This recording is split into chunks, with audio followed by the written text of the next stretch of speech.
Bonjour, vendredi 3 avril 2020, toujours avec vous, l'ICL répond à vos questions.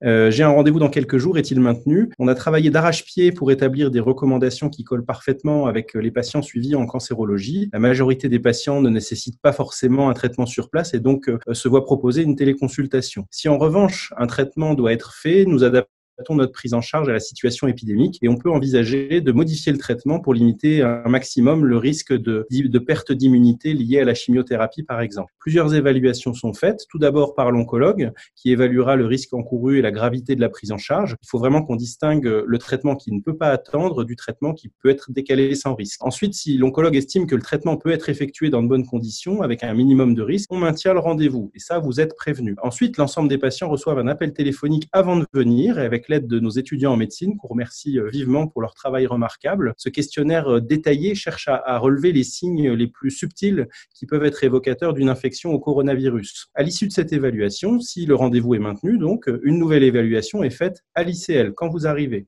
100% des patients sont évalués et en cas de doute, un prélèvement coronavirus est réalisé. Il s'agit d'un écouvillonnage qu'on fait au niveau du nez et qui part ensuite en analyse au laboratoire. Il est primordial de protéger les autres patients et les personnels soignants. C'est notre stratégie à l'ICL pour protéger tout le monde. Les patients et les soignants sont équipés de masques qui sont fournis par l'établissement et nous nous arrangeons pour favoriser les traitements en ambulatoire, c'est-à-dire sans rester hospitalisé à la nuit. À la fin du traitement, le patient peut regagner son domicile.